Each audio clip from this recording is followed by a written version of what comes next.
Hello, everyone coming in on Zoom. I am Henry Crawford, and welcome to the February 2022 edition of Poets versus the Pandemic. Tonight, we're featuring poet Susana H. Case reading from her new book, The Damage Done, along with guest poets Lee Hinton and Myra Malkin. With me as co-host is WordWorks founder Karen Alanier. I'd like to thank all of you who have supported our program since we began doing these back in 2020. And what we try to do here is provide a reading space for poets whose books have come out during this time of the pandemic. Let me also thank the WordWorks for their help in making all of this possible. So let's get started.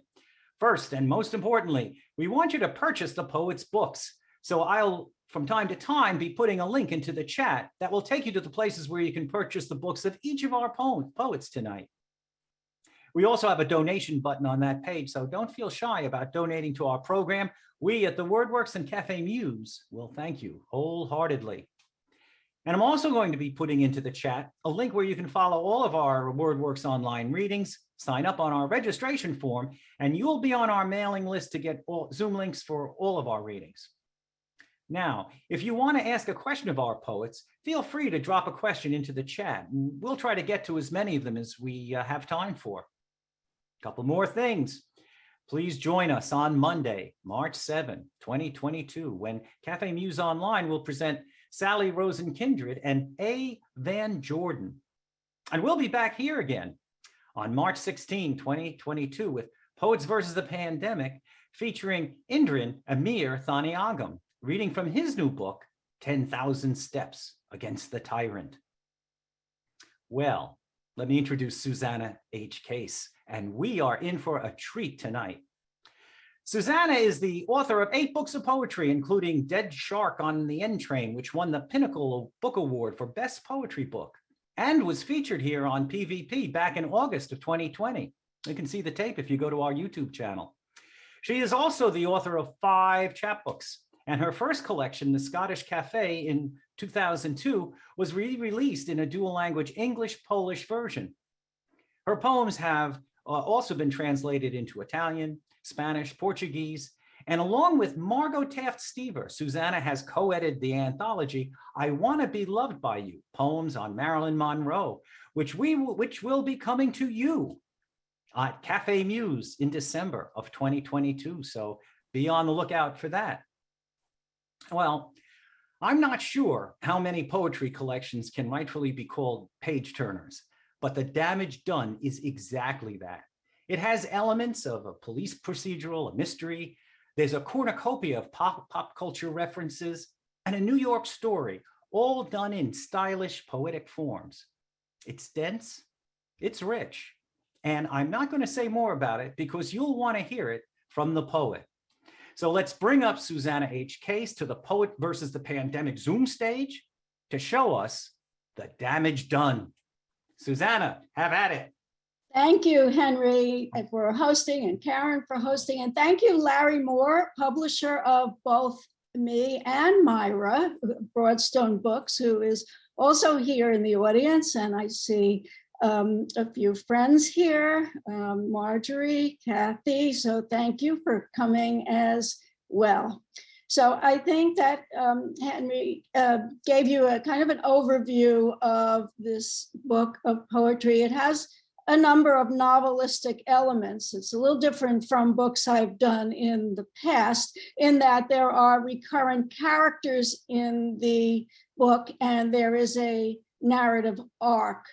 So there's a protagonist whose name is Janie, and the theme running through the collection of poems is the impact upon her of illegal projects of the FBI in the late 60s and early 70s, in particular, COINTELPRO, the counterintelligence program, which J. Edgar Hoover began in the 50s, and which many people think maybe unofficially is still in operation. You can certainly see shadows of it in the treatment of Black Lives Matters protesters.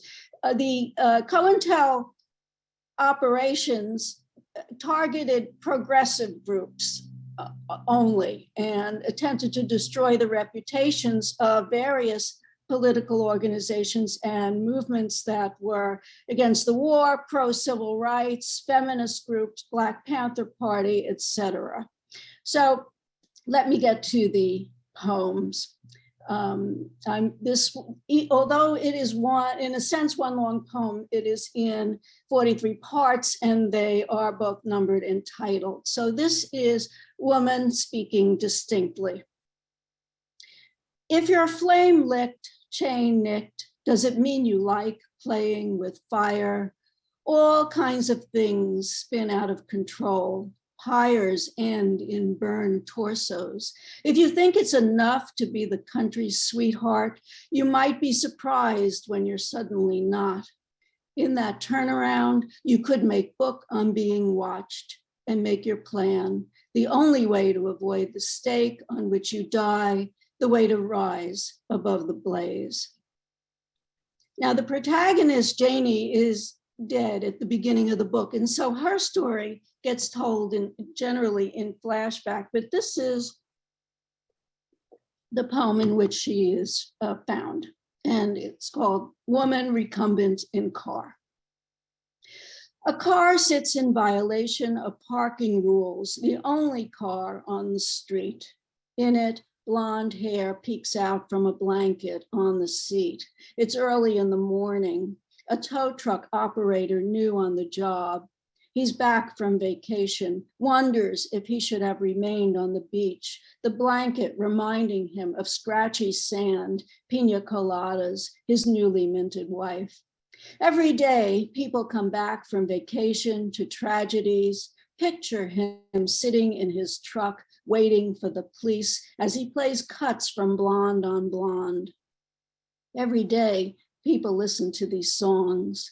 He's a Dylan classic rock appassionato, wonders if the dead woman is a debutante like Edie Sedgwick in Just Like a Woman. He wonders if his new wife is full of feminine tricks. This next poem introduces one of the other recurrent characters, the detective, and it's called The Detective Can't Sleep. If he smokes too much, maybe he won't think too much. So here are the Marlboros, and there are the backup Marlboros, and here are his teeth, a yellowing, broken up roadway of too many cigarettes. He's thinking about a pigeon grazing nearby, a cooing ruin, how every trash pigeon in New York City is descended from a banded homing pigeon that didn't go straight home. Nights he tosses, sweats. It's the D-ball, steroid for weightlifting. It's the rust-colored stain on his bedroom ceiling that looks like a fish, one with no insides, like the drawing a child makes. But his son is bored of drawing, his woman not looking at him fondly. It's the dead that keep him awake, and a crowd hovering like today at a double feature of the gorgeous grotesque, noticing something not right. There's a number of epistolary poems throughout, or epistolary sections throughout this poem. And in most of them, it's me inserting my voice into the narrative, although there's also one in which I insert Janie's voice into the narrative. So this is one of the ones that is signed by me, and it's called Dear Carol.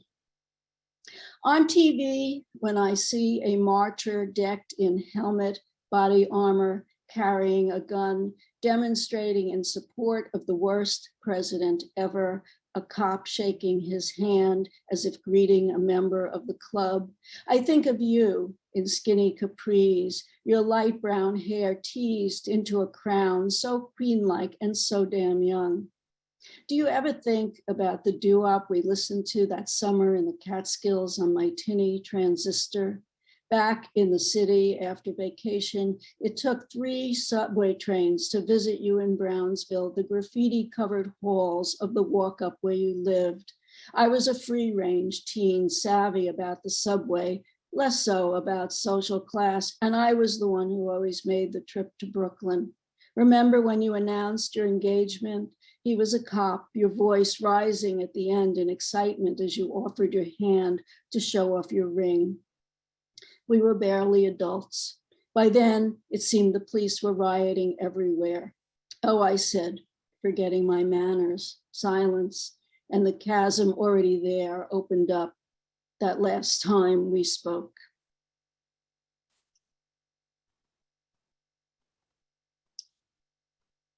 Woman identified. A Tootsie Roll with arms, the detective calls Janie now that they've ID'd her. She's skinny with a single name like Twiggy.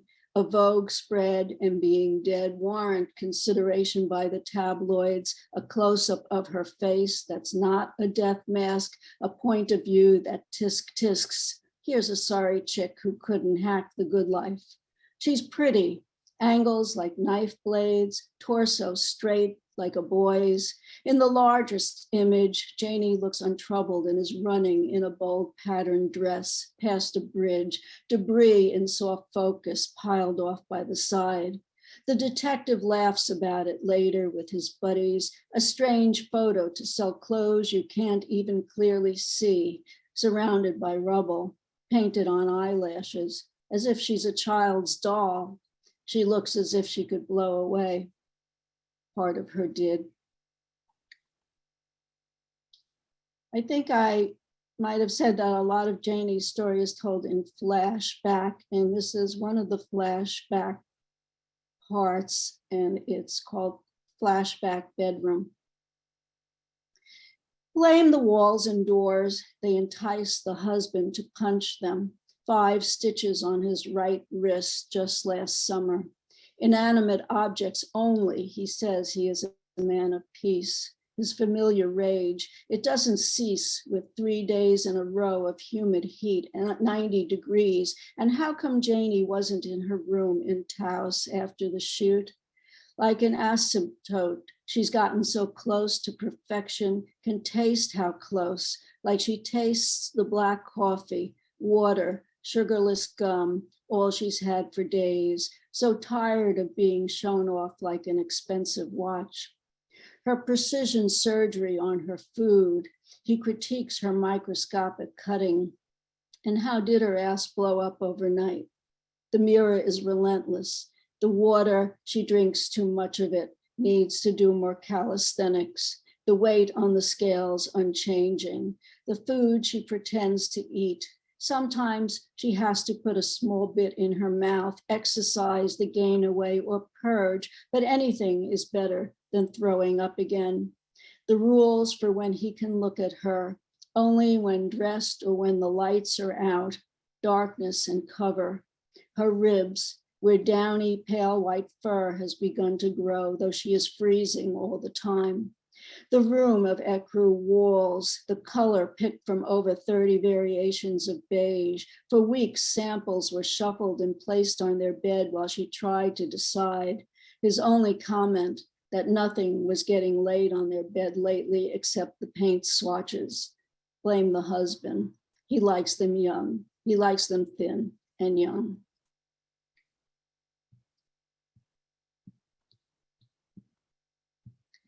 So the narrative takes place in the late 60s and early 70s. And so it's kind of impossible to set anything in that period without considering Vietnam. And so this next poem is inspired by a particular battle that took place in Vietnam, the Battle of Khe Sanh in 1968, which was probably the longest and deadliest of the war, and one fought largely by people from working class or impoverished backgrounds, as is the brother of the detective portrayed here. A free fire zone means anything that moves can be shot. At this point in the narrative, the detective has gone to his parents' house to visit his brother. talking again about how green everything was, the fire and smoke, the mountains and silence, the jungle, which he never gets past when he tries to tell the story of how anything that moves is shot. And he was shot, and here he is now in their parents' home instead of a rat's ass chronic care veterans facility, has been like this for years, body broken, shrapnel still in his head, trying to talk to his older brother, the detective, who's wondering if the kid wants to die because someone now will have to do it for him. And all he had needed to do was stall a little bit. The war was winding down, or be some other place on some other hill, not that hill where nothing will ever grow back, a monument to ill conception instead of here now, crying again, some spittle on his lips.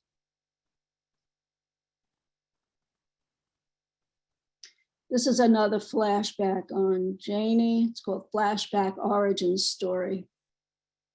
She rang up toilet paper and 6-packs at the supermarket, knew if she didn't get out soon, she might as well plan on being at the checkout forever.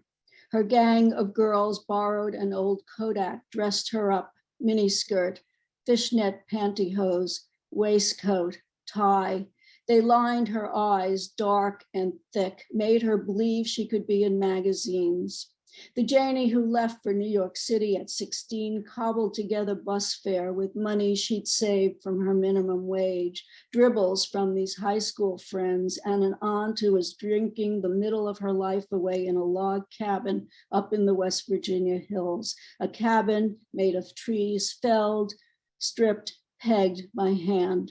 The aunt lit her kitchen up in flames one night, and Janie didn't want to die in a house fire before she got old enough to lose her teeth. Too big for your britches, that aunt had laughed at her yearning for fame, but handed her an extra 20 crumpled dollar bills for an emergency. Something to get you started back after you see it lacks what you're expecting. She arrived in the city with a list of modeling agencies, a stack of fashion magazines, and the addresses of a couple of women's residential hotels. All the clothes and makeup she owned, double bagged, the name of the supermarket stenciled on the front.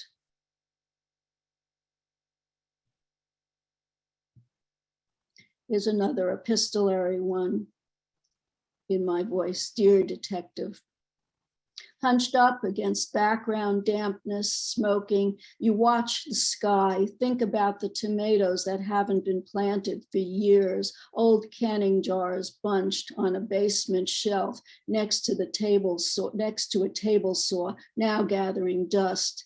Think about having to cover up something to let it grow. Only the brightest stars are visible, too much light from neighbors' houses and street lamps. You scan for something familiar, the Big Dipper, but everything is a random jumble. Tomatoes, maybe time to plant zucchini too. About zucchini, there's always too much of it. Your son runs out in his pajamas to shriek, Aquarius, let the sunshine in, just won a Grammy for Record of the Year, as if you might care, before rushing back in, and you remain standing, alone, sentinel, your neck starting to hurt as lights in the houses close by begin to dim and you realize the deadline's passed to escape. So, and here's another flashback, and it's also epistolary. Flashback, dear Janie. You wait for the lighting to be set up. It's quiet except for seagulls, the crew, you chattering. It's so much colder when your bare feet touch the sand on the Santa Barbara beach. The landscape in the distance is visible, unlike the mountain hollows you know so well. Nothing can hide, not a black sedan, a man motionless and persistently watching on an ocean road where everyone else is on the move. You gyrate at the water's edge in a striped Kenzo dress, could be selling anything. Put on your professional smile that says this is fun. You wish you were having fun somewhere else, Paris, or a place where you could avoid getting wet, a club with a good blues band. That night, you take some pills and fall asleep. Dream of someone falling off a mountain, wake up screaming, and the man sits outside your hotel in his shiny sedan, both of you sleepless, waiting. Illegal surveillance played a big role in COINTEL projects. So I'm going to, I have two more that I'm going to read. This is another flashback clinic. Getting off the Valium, not so bad. Janie thought a few sleepless nights, weak and fuzzy, sweat, some vomiting. She could keep the speed. Can't find the old vials though. Where are they? She might feed solely on love and destruction, a sense of danger.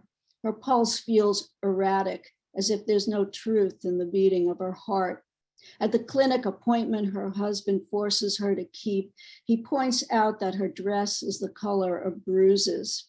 A terrier dog with a chewed slipper, he won't let go of the idea she's ill.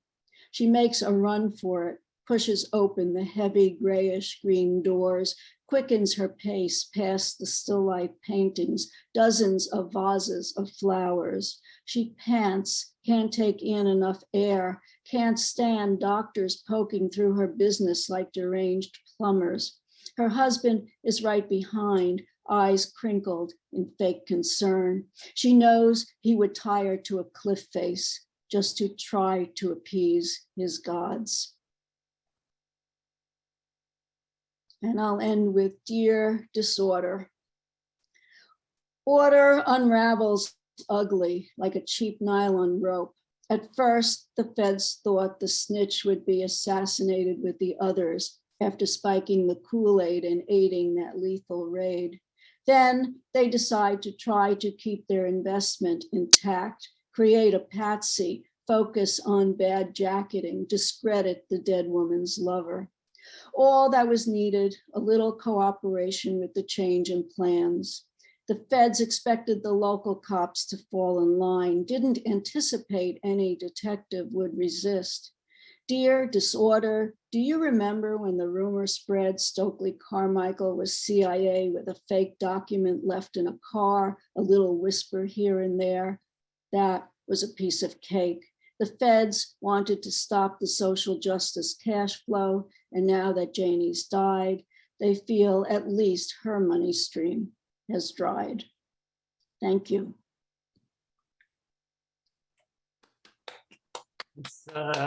Put your hands together. That's poet Susana Case. And what can only be described as a truly dramatic poetry reading. Thank you. Okay, and I've just put into the chat another the link to the book buying page where you can purchase The Damage Done, as well as the books of everyone here. So now we turn to Lee Hinton. Lee is the author of 6 poetry collections, including most recently Sing Silence from 2018 and The Language of Moisture and Light from 2014. His work has been widely published and can be found in the Best American Poetry, the Progressive Magazine, the Baltimore Review, Pittsburgh Poetry Review, the Somerset Review, the Skinny Poetry Review, and in many other publications. His poem, Epidemic, was honored by the Pennsylvania Center for the Book, and his poem, Our Ballpark, can be found outside Clipper Magazine Stadium in Lancaster, Pennsylvania, incorporated into Derek Parker's sculpture, Common Thread.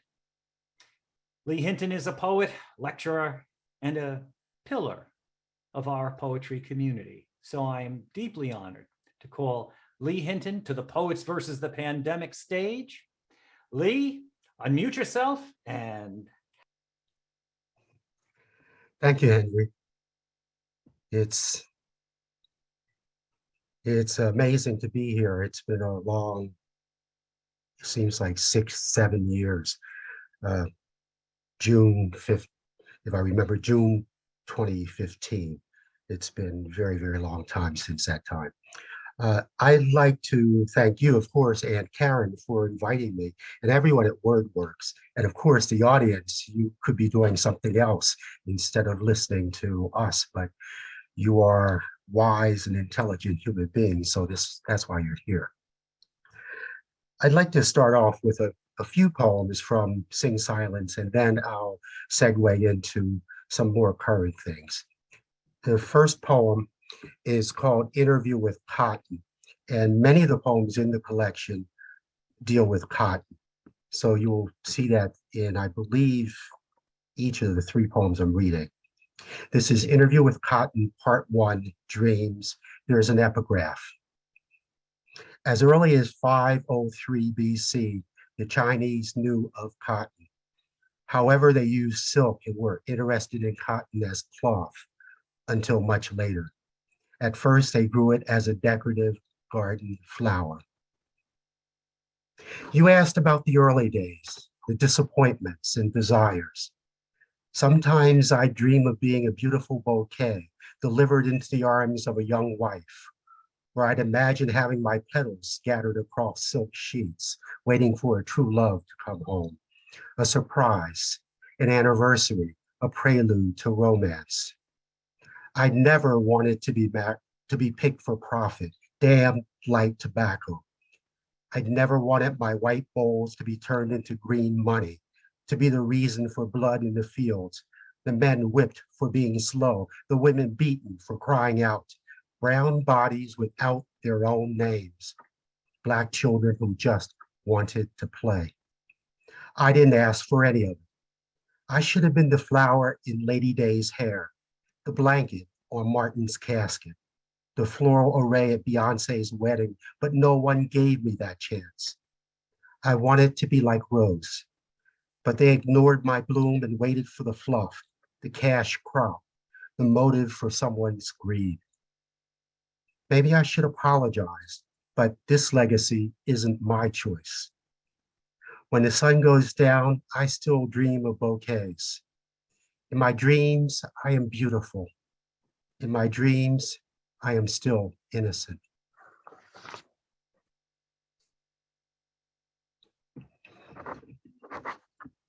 There are a few poems in the collection with the title Uses of Cotton, with an explanation after it.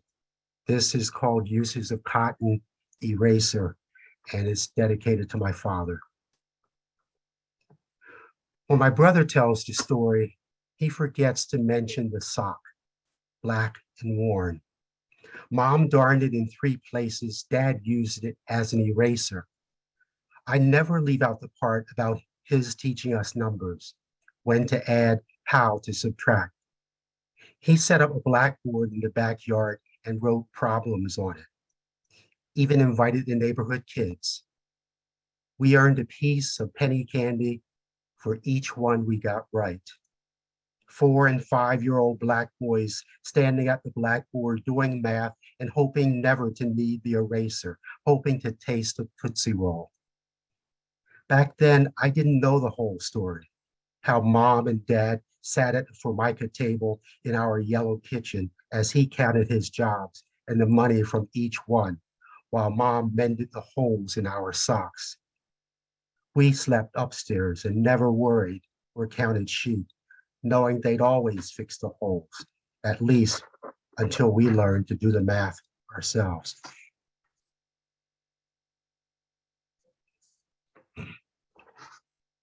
This is another Uses of Cotton poem. It's called Uses of Cotton, Forgiveness. I live in Lancaster County, Pennsylvania, which is a beautiful place to live in.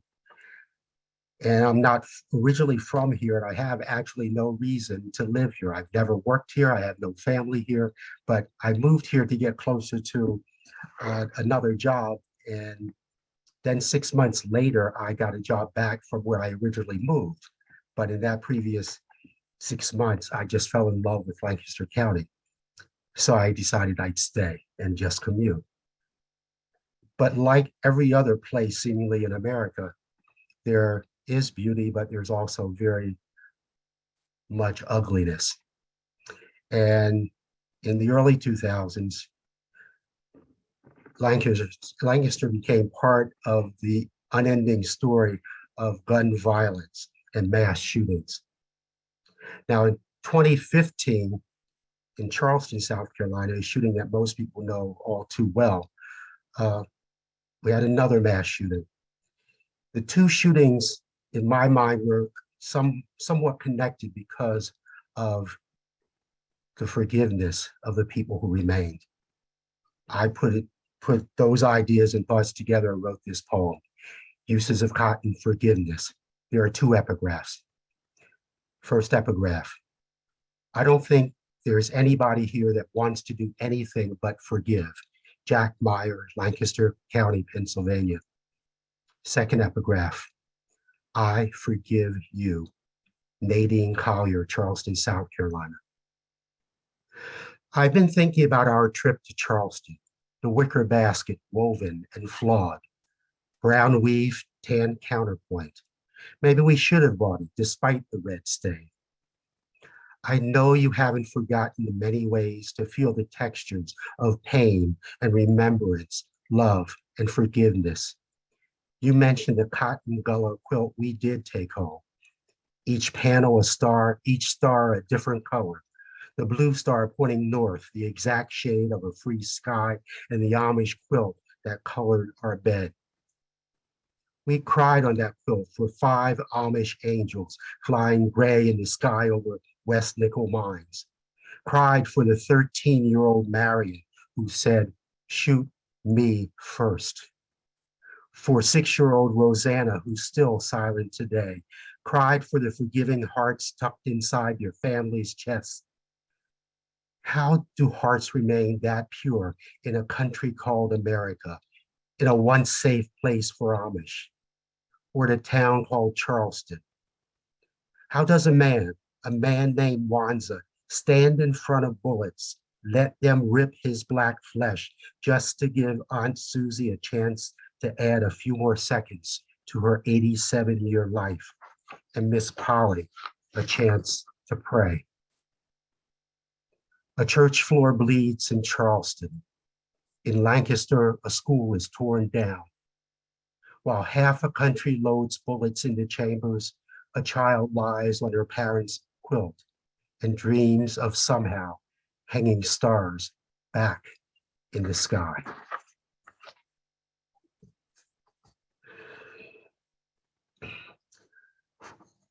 The rest of the poems are poems I've written since Sing Silence was published. And the first one I call Benediction. May you sit with an ancestor in the grace of a front porch. After he's sharecropped for 12 straight hours, may you touch his grape palms. The meandering scars on his body are the trails of your flight north. Listen to the psalm rise from his frame, bending 10,000 times each day, ignoring the ache and the bowl's tiny cuts. May you sit with an ancestor, the meandering scars on his body, a sacrament, a prayer, a hope. Ask him how to pick this cotton, its soft white sin, a debt.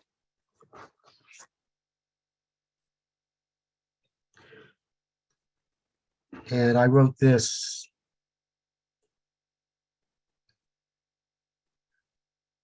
probably in response to the former president. It's called Genealogy of the Unwelcomed. We wear this American body, an accidental occupant in variegated skin, a charm of chromosomes from Mali, a flamboyance of genes from Scotland, all inside this frame. Still, we are citizen, unwanted with our accents, invisible in our work. We toast with Irish whiskey, waken to coffee from Ghana, We labor our days and sweeten our nights. Hold dear our dying mother, then kiss our newborn son. We wear this American body, an accidental citizen, unwanted with our accents, invisible in our work. In this peculiar land, we feed our family butterbread and biscuits, cottage loaf and fry bread. This is our communion. This is our kinship. This is our American home.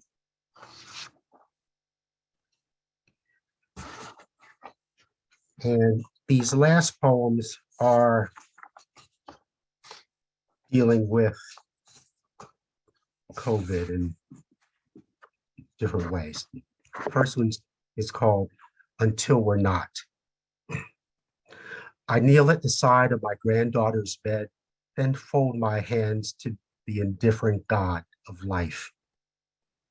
She takes a breath and then rests her arm on the 8-starred quilt, dark tan and textured like her elbows. We pray for her mommy, whose white lab coat tumbles in the dryer. We pray for Buddy, her orange cotton lion stuffed and forever smiling.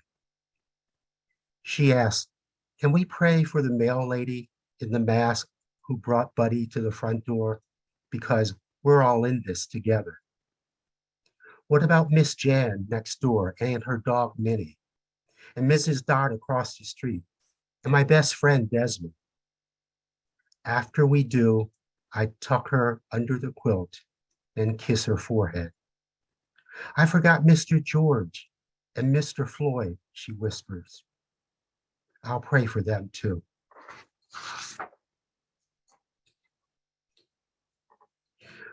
In the early part of the pandemic, maybe not quite 2 years ago, I had a thought. I wondered about people and how they were dealing with things. And one of the people I thought about were people who had just met. Maybe they had a first date, they had a second date, everything looked fine, and then the pandemic hit, and I wondered what they would do. So I wrote this poem. It's called Hope in an Empty Time, Act 1, Scene 3. She reaches out her left hand, then takes one step closer. We wear pink disposable masks and dare to sit on the Pine Park bench closer than 6 feet. As she pours sweet vanilla sanitizer on my fingers, she cups my creased hand.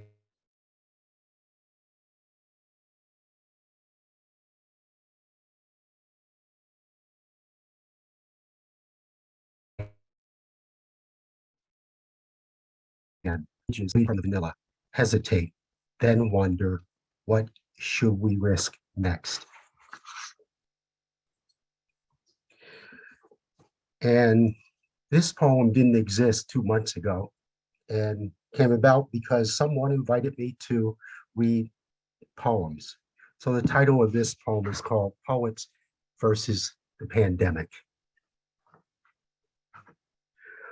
While the second line stepped through Nola, Tamika crafted a sonnet for Winton's dad and his piano.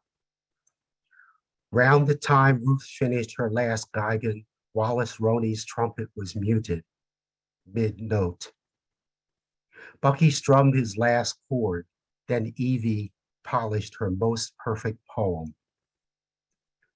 As the plague years trod on, each elegy lost its lilt, lying prone in its papier-mâché casket.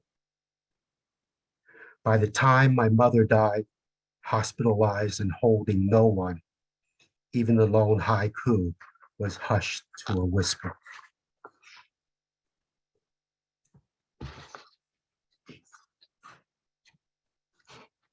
I have 2 more. This is called Obad for Pandemic Times. When the moon has vanished into its monthly retreat, I revel in the midst of your hair and the aroma of peach and pleasure. Even now, the fragrance of cut grass drifts through the bedroom windows. This is a night of eager skin on freshly laundered sheets. A red hint of dawn awaits us in an hour. We are all legs and arms and mint-flavored tongues entwined and welcomed without shields or pajamas, distance or nightshirts, words or light. In this hour, there is still life with desire, a brush with wonder, a shudder of ecstasy, and amnesia for the world.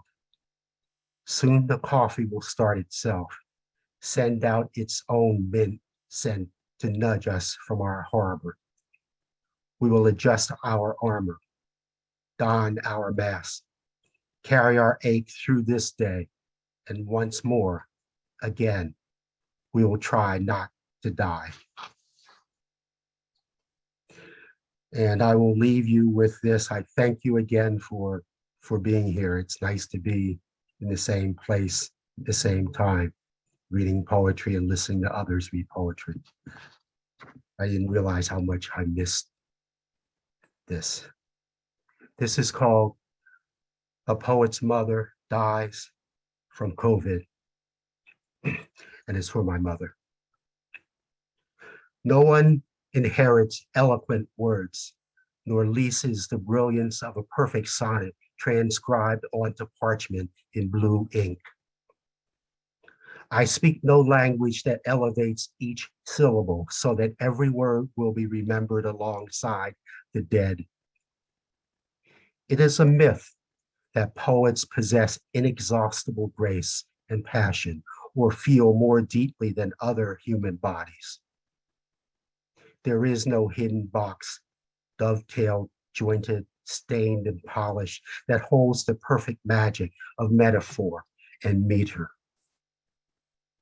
There is only a man standing mute over granite, only a boy who misses his mom. Thank you.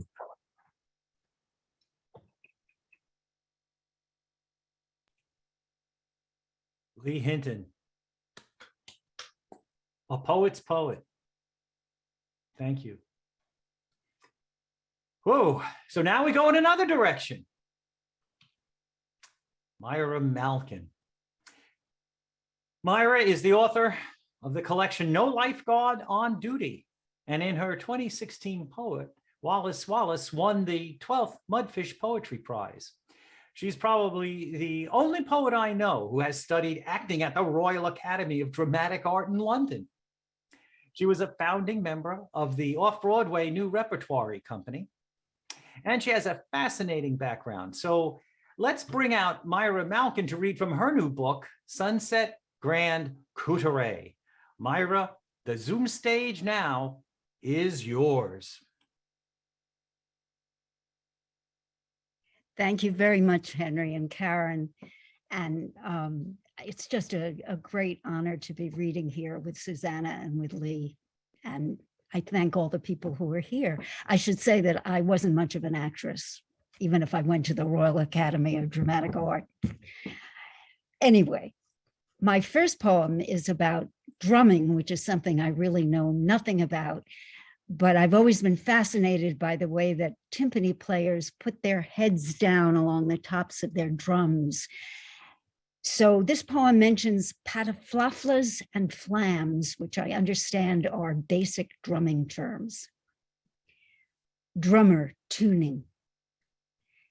The timpanist, that adept of hiatuses, with cashmere taps begets mute booms like ghosts. He has to fine-tune his hubbub kettles, the stew meat timbres in them, soft auguries of flams, of pataflafla gabble, plush tattoos.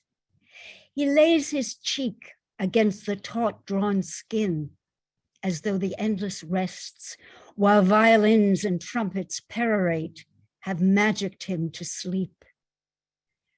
But his attentive ear still hearkens to his heavy creatures, hears as if it were an escrow, their intent, their pent-up spate, their reservoirs of roar. The next poem is called Wallace Wallace. The first Wallace is Wallace Simpson, the woman Edward VIII had to give up his throne for because she was divorced. And now practically everybody in the royal family is divorced, so things have changed. The second Wallace is Wallace Stevens, the poet. Wallace Wallace. How many women have covered themselves with dew? Wallace Stevens, the man on the dump. At the inn owned by Mr. and Mrs. Zuccotti, you got into bed with a coffee table book, a whole book about Wallace Simpson's jewelry. You weren't very interested in jewelry, but you were a minutiae collector. You liked fact baubles. Anything you read, you remembered it forever. The dump is full of images. Mrs. Zuccotti's husband had been the maître d' at El Morocco, and the Occupy Wall Street Park was named for her son. You couldn't know about the son. When you were in elementary school, you told me you got a star for current events. Where you are now, though, there aren't any current events. No, they're there. Although when I picture the dead, they're sitting around an old TV in the monotonous nursing home of heaven. Finnegan woke, but Finnegan broke. Finnegan croaked. Erotic defense dooms jets. How ugly that jewelry was. The diamond and onyx panther, the crystal tableau, dump glitter, ruins armor, stones her standards. I remember it forever. You in your broadcloth pajamas, reading me lists of the Duchess of Windsor's adornments. Public health dream. I dreamt of baobabs. They call them upside down trees. Then the haboob came, a desert dust storm. Walls of sediment rammed me. The sand seemed to guzzle up the air. I dreamt that scurvy politicians, slivers of ice in their hearts, stood on a hillock of mud. They were washing their hands. Lies sallied forth from them as excrement and semen, fibs, half-truths, porkies, alternative facts, a sewage haboob. I hid myself in scotch grass. Meanwhile, the dead piled up. I mean the unrefrigerated dead. People of so-called color, bus drivers, orderlies, firemen, food service workers. The air was like minestrone. Lies filled it, lies in their aerosol go-karts. The baobabs died. What happened afterward, I can't remember. I drifted away to the empty suburbs of sleep. The next poem has a kind of over-the-top epigraph by Oscar Wilde. He says, of all possible objects, I was the most grotesque. Humiliation. Like grief, it won't degrade. It's not an early draft that grace and labor browbeat into flower. It's not a detour along the interstate to resurrection. Someday we will remember this and smile. It turns the beleaguered ego into that naked pinup, Saint Sebastian.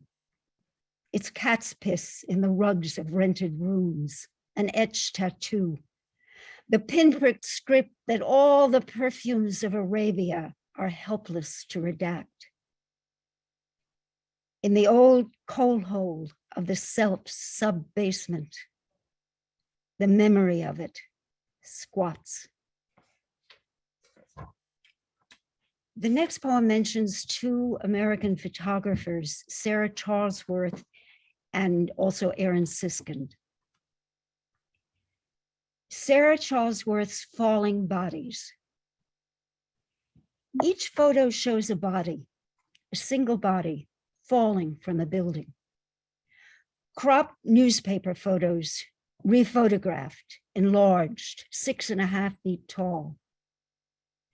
In Siskin's photos of divers, the pleasures of levitation, the terrors of levitation, an unframed void, whiteness that must be sky. Charlesworth's figures are drowning in grayish pixels, low res, rickrack, graininess, fuzziness, blur, memories, batty redactions, the antechamber of waking. People say a fall feels longer than its stopwatch measure. One woman's nightgown seems to be riding up. A critic writes, maybe she jumped, maybe there was a fire. What is enlarged is terror, the door to the dark, ajar. The next poem begins with a prayer. Cyrus the Great, a 6th century BC Middle Eastern king, prays to Marduk, the head god of the Babylonians. I have to say, after hearing Lee read, that this is probably an unusual poetry reading insofar as there are 2 poems in it that mention darn socks. Anyway, Mulberry, shade me a while. I am Cyrus, king of the universe, king of Babylon, king of Sumer and Akkad. May Marduk, the great Lord, grant me a long life. Who does not say this? A textile display, the socks of a Carmelite nun. Apart from their mended lacunae, they hardly exist. They want to go on being socks, as I, almost equally darned, would like to go on being me. Save the whales, save water, save the earth. No, no, no. Save me, Marduk. Let me be a regular at the never fade away cafe. Do not truncate my act. Do not dispatch the vaudeville hook to yank me from the stage. When fear unshells me, hear me, Marduk. The title of the next one is from some Elizabethan song. I can't remember what, if I ever knew. Is it not fine to dance and sing while the bells of death do ring? When they assault my eyesight, the thick, black, waxy petals of these tulips, that plague, mortality, is in remission. And when I taste chorizo con chocolate, thin thumb-shaped sausage slices, a slathered salt sweet spread, then grief and limbo terror go away. There's no one here but self, the hungerer. And the dead with their memory switchblades go wait by the door. There's too much now for them. These body hubbubs, these short-lived scalding sunsets of the senses. The last poem is about Louis MacNeice, an Irish poet. Last time I said he was an English poet, and then I thought, oh my God, he'd probably hate that. An Irish poet who was in all the anthologies of my youth. Reading MacNeice. Dissolved in the running water of time, we fool our fancy to catch intact what is always in dispersal. Louis MacNeice, Departure Platform. Haven't read through the collected poems, but even if I had pencil marked lines I especially liked, world is crazier and more of it than we think. Would I remember those lines? One poet, one collected poems, one life, so much to know about him, to forget.